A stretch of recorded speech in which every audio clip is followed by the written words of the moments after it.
berlanjut tentang kesulitan mewujudkan Al-Madinah. Al-Madinah itu sendiri berasal dari kata Madinun, isi makan dari dinun, nama tempat dari din. Jadi Madinun adalah tempat tumbuh dan berkembangnya Islam. Karena sebelum disebut kota Madinah, itu dulunya namanya Yasrib. Yasrib itu arti harfiahnya adalah semak belukar. Jadi kemudian naonnya semak belukar. Jadi aya lembur karena semak belukar atau Yasrib. Memang nama daerahnya konotasinya kurang positif. Tapi yang menarik justru dari Yasrib lah dorongan dan dukungan dakwah Nabi cukup besar. Sehingga terjadilah hijrah ke Yasrib, ke daerah yang memiliki masyarakat santun, sopan, rasional, sesuai dengan karakteristik Islam. Al-Islamu dinu aklin, la dina liman la aklalahu. Islam itu din atau ajaran yang rasional, masuk akal. Tidak ada yang tidak masuk akal dalam ajaran Islam itu. Seluruh isi kandungan yang ada pada syariat Islam seluruhnya masuk akal. Sehingga ladina liman la aklalahu. Sehingga langsung Islam memberikan poin tegas. Sesuatu yang tidak masuk akal bukan ciri Islam. Langsung gitu. Karena Islam adalah din yang rasional, maka perkara-perkara yang tidak rasional itu berarti bukan dari Islam. Nah, orang-orang Yasrib itu orang-orang yang rasional dalam berpikir, beda dengan orang Mekah. Sehingga Islam sebagai ajaran yang rasional itu diterima tanpa mengalami banyak kesulitan oleh orang-orang Yasrib. Itulah salah satu perhitungan utama kenapa Nabi Muhammad diperintahkan oleh Allah untuk segera meninggalkan kota Mekah menuju Yasrib. Nah, setelah Nabi Muhammad pindah ke Yasrib, bukan hanya diterima oleh masyarakat di situ, bukan hanya disambut dan diterima ajarannya, tetapi muncul semangat untuk membangunnya. Ya, muncul semangat untuk membangunnya. Itu dilukiskan dalam surat Al-Hujurat ayat 15. Ya, digambarkan dalam Al-Hujurat ayat 15. Innamal mu'minun alladzina amanu billahi wa rusuli summa lam yartabu wajahadu bi amwalihim wa anfusihim fi sabilillah. Ini nilai totalitas dalam keislaman itu luar biasa. Sesungguhnya mereka adalah orang-orang yang betul-betul beriman sehingga meyakini ya kebenaran dan resiko yang akan dihadapi ketika menerima Al-Quran dan Sunnah Rasul sebagai pedoman hidupnya, serta tanpa ada keraguan-raguan mereka sedikit pun terhadap kebenaran Al-Quran dan Sunnah Rasul, sehingga totalitas dalam memperjuangkannya. Dan bentuk totalitas mereka adalah dengan mengerahkan dan mengorbankan seluruh kemampuan mereka yang ada. Di amwalihim, sumber daya modal mereka kerahkan. Wa anfusihim, jabatan, pengaruh, kekuatan tenaga, kemampuan berperang, bahkan apapun bisa mereka lakukan. Itu orang-orang Yasrib. Sama seperti orang-orang sama seperti as-sabiqunal awwalun dari Mekah. Sama mentalnya sama seperti Abu Bakar, seperti Umar, mentalnya sama itu. Seperti Utsman, Ali, seperti Bilal. Itu mental-mental orang Yasrib. Nah, makanya Islam itu hanya akan sulit diterima oleh orang-orang yang akal pikirannya belum rasional. Seperti dilukiskan dalam surat Yunus ayat 100. wa yaj'alur rijsa 'alal ladzina la ya'qilun. Ya. Mereka akan berbalik arah melakukan penyimpangan, penyelewengan, pembantahan besar-besaran terhadap Islam saking tidak rasional otaknya. La ya'qilun.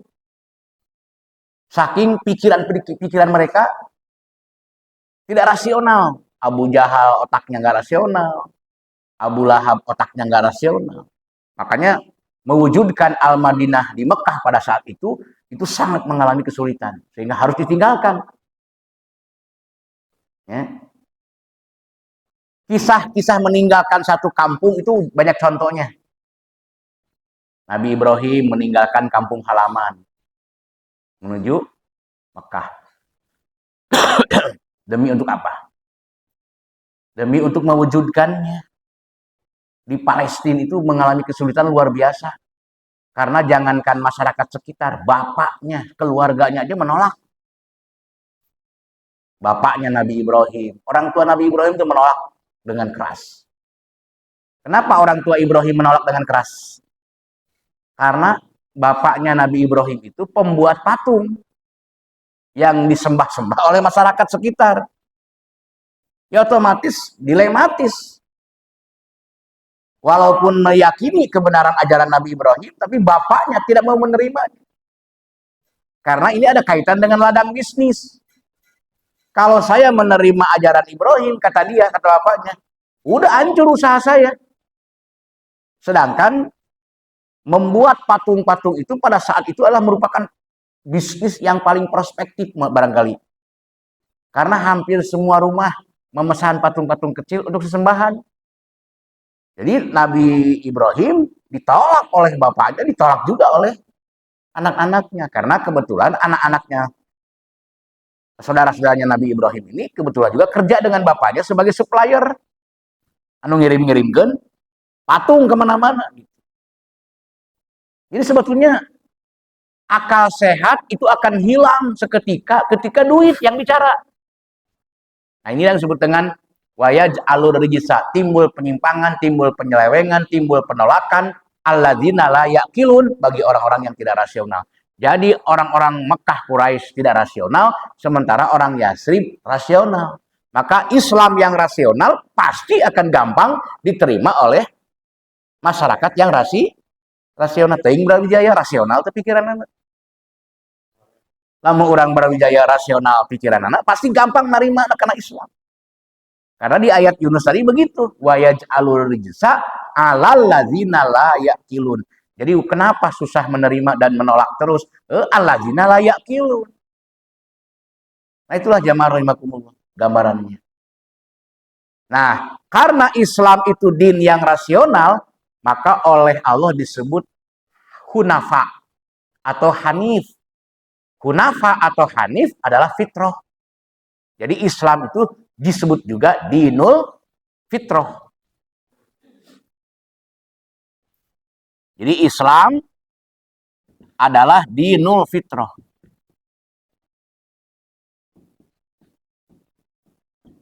Ya, Islam itu adalah dinul fitrah. Ajaran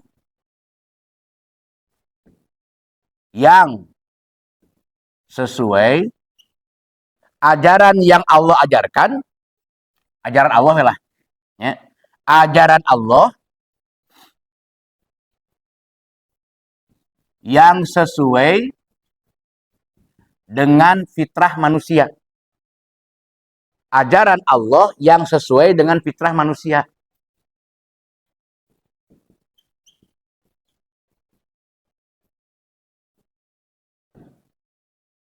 Surat Ar-Rum ayat 30. Fa'akim wajhaka lid-dini hanifa. Nah, di sini ada kalimat lid-dini hanifa. Fa'akim wajhaka lid-dini hanifa. Terus kalau istilah hitung-hitungan lid-dini hanifa saya gini kan sama dengan nah gitu. Fa'akim wajhaka lid-dini hanifa. Nah, lid-dini hanifa sama dengan fitratallah allati fataron nasa alaiha.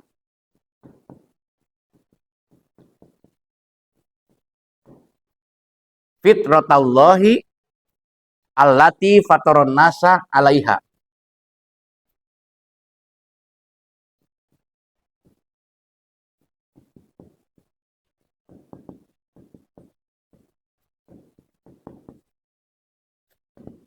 Nah, lidini hanifa sama dengan fitratallah allati fataron nasa alaiha. Jadi Islam itu dinu hanif. Apa hanif? Hanif sama dengan fitrah. Maka ada dua hadis yang menggambarkan kedua-duanya. Pertama, kullu mauludin yuladu alal fitrah.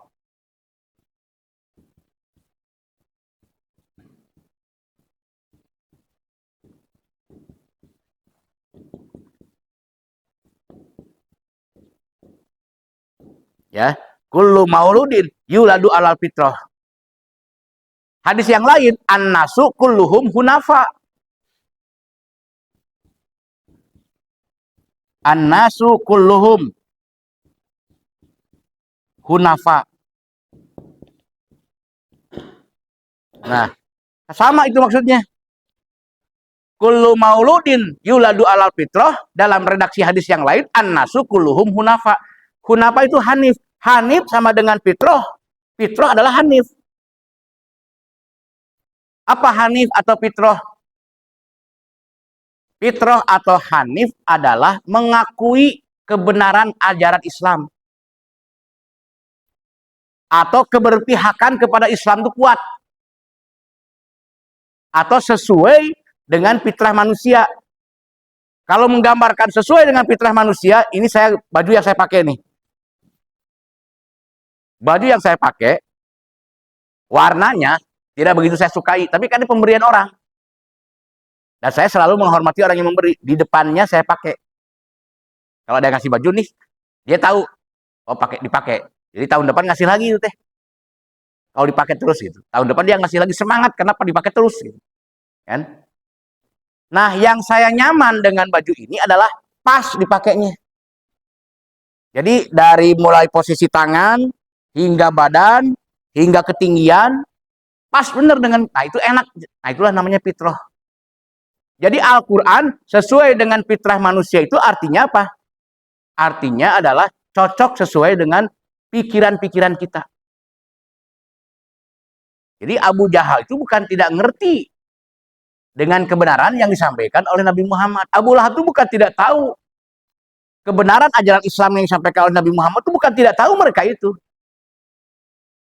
Ya, bukan tidak tahu. Tapi ada faktor fa'abawahu. Ada faktor al-bagyu. Fa'abawahu karena pengaruh lingkungan teman-temannya. Karena saking dekatnya hubungan Abu Jahal dengan Abu Lahab, begitupun sebaliknya. Kedua-duanya bersepakat ya untuk mengusung ajaran sesat dan menolak ajaran yang menyelamatkan, yaitu Islam. Ya udah, antar teman ini chemistry itu. Lagian juga hubungan saudaranya kuat. Termasuk dengan Abu Thalib, pamannya. Tapi dalam pribadi Abu Jahal, Abu Lahab, ada al-bagyu. Aya kabadegongan. Aya unsur takabur. Egois, al-bagyu teh. Karena ada egoisme itulah sebetulnya otak menerima kebenaran Islam yang dibawa oleh Nabi Muhammad.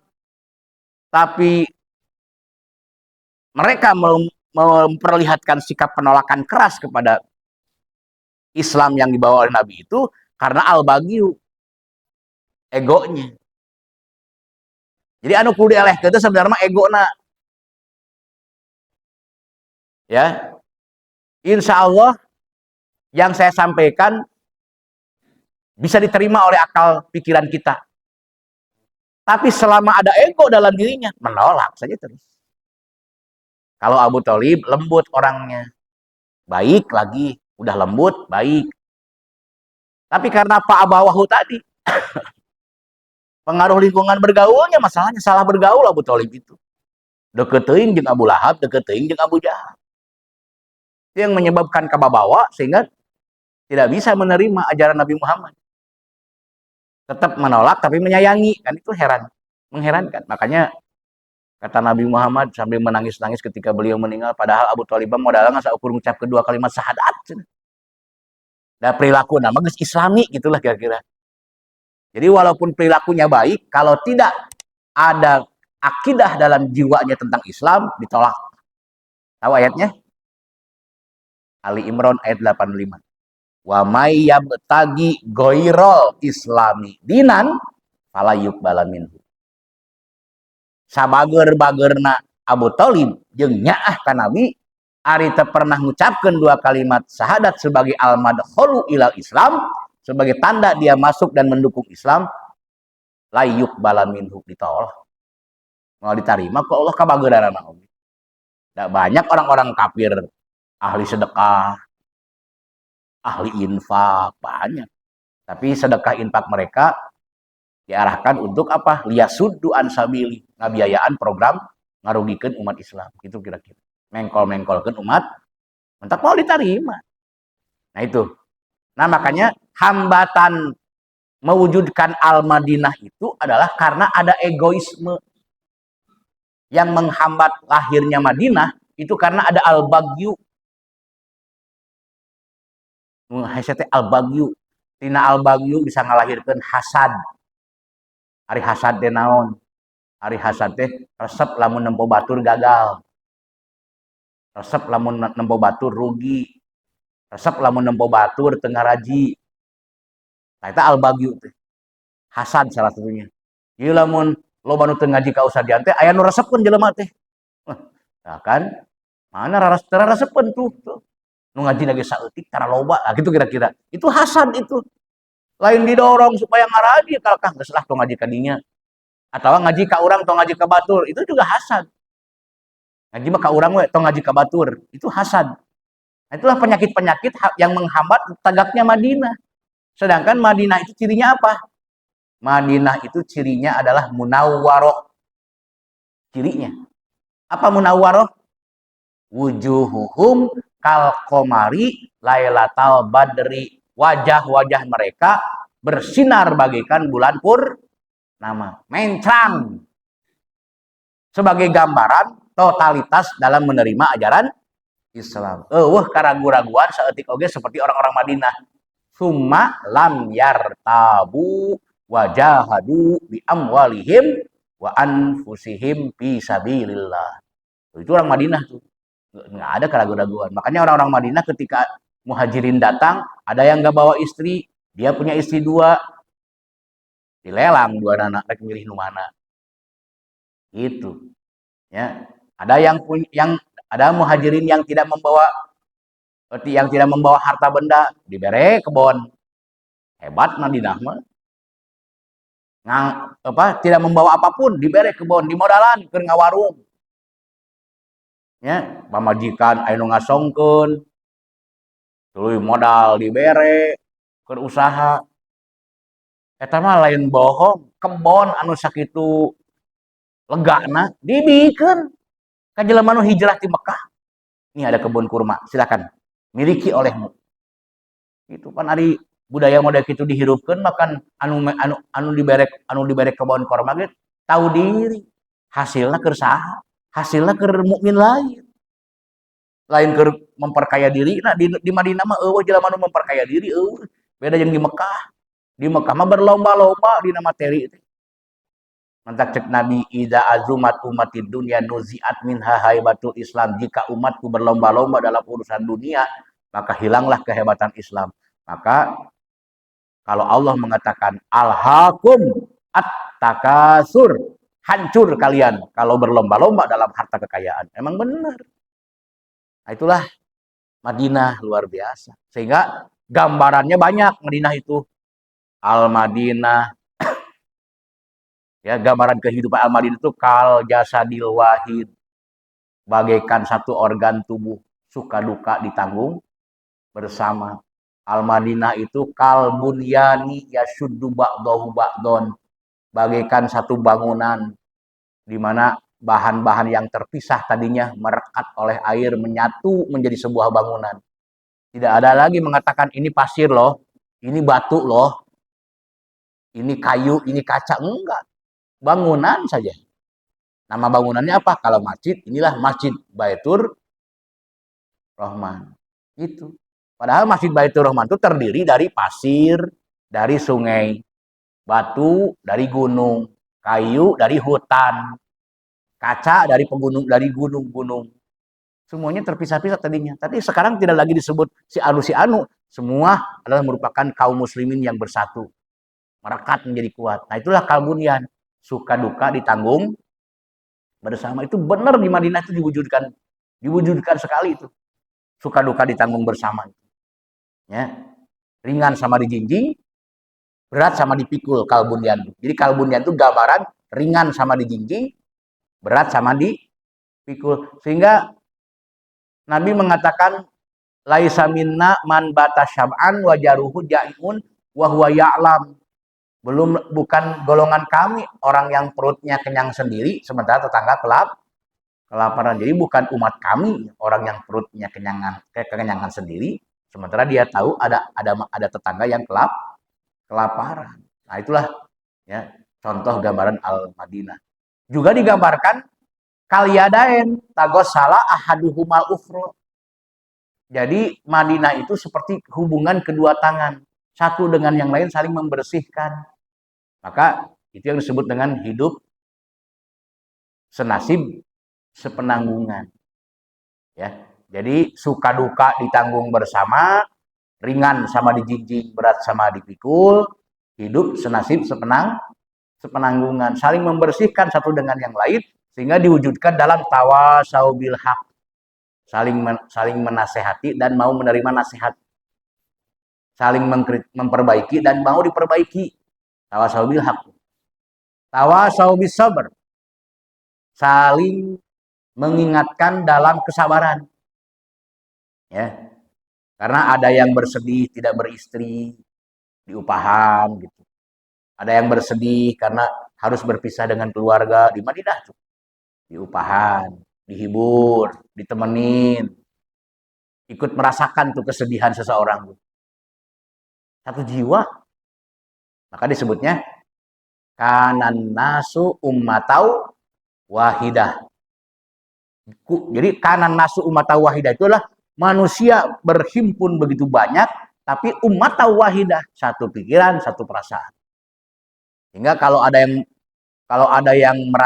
bagaikan kaki ya, kalau kaki nginjek paku, maka seluruh anggota badan ikut merasakan sakit. Ini adalah contoh kehidupan Al-Madinah. Itu. Sehingga digambarkan juga dalam hadis Nabi. Orang-orang yang sudah hidup dalam Al-Madinah itu seperti ular dalam lubangnya. Aman tuh? Aman. Nah, dari tegaknya Al-Madinatul Munawwarah itulah tidak beberapa lama kemudian Mekah bisa direbut dan diserahkan kuncinya kepada Nabi. Kunci Ka'bah diserahkan kepada Nabi itu sebagai simbol kami warga Quraisy telah tunduk dan kami masuk Islam semua. Digambarkan dalam surat Idza jaa nasrullahi wal fath ara'aitan nas yadkhuluna fi dinillahi afwaja. Nah itu digambarkan. Ya. Ketika Futuh Mekah itu adalah penyerahan kunci Ka'bah kepada Nabi. Berarti sudah tunduk semua. Maka berduyun-duyunlah mereka masuk Islam. Walaupun afwaja kenai. Masuk Islam itu karena afwaja itu bisa diartikan keterpaksaan. Karena kalah. Karena sudah tidak ada cara lagi untuk menghancurkan kekuatan Nabi. Karena semakin diserang, semakin besar kekuatan. Semakin ingin dihancurkan kekuatan Nabi, malah semakin kuat gitu. Arek dirubuhkan malah jadi bikin tegak bangunan-bangunan yang lainnya. Wah, ya mah bener. Ya sudahlah, menyerah. Gitu. Nah itu afwaja itulah menyerah bulat-bulat. Jadi bukan karena mengakui kebenaran ajaran Nabi Muhammad, walaupun pada akhirnya ada juga yang mengakui kebenaran. Pada akhirnya ada juga yang soleh gitu. Tapi ada juga yang menjadi musuh dan selimut. Jadi orang-orang Mekah yang masuk Islam itu secara berduyun-duyun, ada yang betul-betul menyadari, dan akal sehatnya bangkit, ada yang masih ragu-ragu sebetulnya. Eta mah gampang dipengaruhi lamun kekuatan Abu Jahal muncul kembali, eta mah bisa digoyah lagi tuh orang-orang seperti itu. Tapi ada juga orang yang intip-intip, mencari celah untuk melobangi perahu yang dibangun oleh Nabi Nuh gitulah. Mencari celah untuk melobangi perahu yang dibangun oleh Nabi Muhammad. Bolongan eta lamun bisa nggak berhasil ngabolongan eta dek paling bawah yang terbuat dari kayu tuh, lamun berhasil di bolongan cai asup mah. Nah, air laut pasti masuk. Lama-lama tenggelam. Itu digambarkan dalam Al-Hasyr ayat 14. La yuqatilunakum jami'an illa fi quram muhassanatin au miwaroi judurin. Nah, kalimat miwaroi judurin itu. Jadi orang-orang yang saya dukhuluna fi dinillahi afwaja tong bunga kabeh arasuk Islam kabeh geus aman. Belum tentu, karena setelah ditinggalkan oleh Nabi Muhammad dan Khulafaur Rasyidin, nah orang-orang yang masuk Islam secara pura-pura tadi, mereka menyusun kembali kekuatan dengan memporak-porandakan jamaah Nabi Muhammad, sehingga muncullah sistem kerajaan. Dalam sistem kerajaan Yahudi bermain untuk mempengaruhi tokoh-tokoh Quraisy yang masih sakit hati, punya rasa dendam, kolotna dibunuh ku umat Islam waktu perang di Badar, waktu perang di Uhud, misalnya seperti itu ya. Orang-orang tuanya yang mati di medan perang, maka anak-anaknya penerusnya ini mulai dendam dan disunutan ku Yahudi. Ya. Yuriduna liyutfi'u nurallah biafwahihim. Nah, dimunculkanlah fitnah-fitnah, adu domba gitu terus dimunculkan. Maka itulah akhirnya ketika muncul daulah Muawiyah, muncul daulah Abbasiyah, selalu ada miwaroi judurin. Apa miwaroi judurin itu? Oknum yang disiapkan oleh Yahudi untuk membolong-bolongi kapal sehingga tenggelam. Maka tidak lama kemudian Islam tenggelam dalam kejahiliahan kembali. Nutadina munawwaroh kembali ke zulumat. Jadi keberhasilan Nabi Muhammad yukhrijunan nas minaz zulumati ilan nur, sementara keberhasilan Yahudi minan nur ilan zulumat, dibalikeun ayeuna mah. Nah, saatnya sekarang kita bangkit. Mari kita sama-sama ya, orang-orang yang punya rasa sakit hati dan kebencian kepada Islam dikumpulkan, dihimpun, disiapkan biaya tak terbatas untuk memporak-porandakan kekuatan umat Islam. Nah, tiba lagi gitu, ayo lagi komo. Nah, inilah cara kita memahami hambatan ngawujudkeun Al-Madinatul Munawwarah. Ngawujudkeun Al-Madinatul Munawwarah sama dengan mewujudkan nilai-nilai Islam di kehidupan kita. Nah, itulah yang sulit. Kenapa? Karena ada ambigu di masyarakat. Masyarakat masih kene serab kanu beunghar, masyarakat masih kene aya rasa bangga ka jelema nu boga jabatan, tapi masyarakat belum mau menerima nilai-nilai ajaran Islam yang hidup, yang polanya sederhana, tidak berlebih-lebihan, dan semuanya serba terukur, rasional, dan harmonis dalam kehidupan. Justru itu tidak menarik bagi masyarakat. Nah, inilah hambatan dalam mewujudkan Al-Madinah. Masih ada lanjutan lagi. Insya Allah dilanjutkan Jumat yang akan datang. Semoga bermanfaat. Alallahi tawakkalna wa ilaihi masir. Wassalamualaikum warahmatullahi wabarakatuh.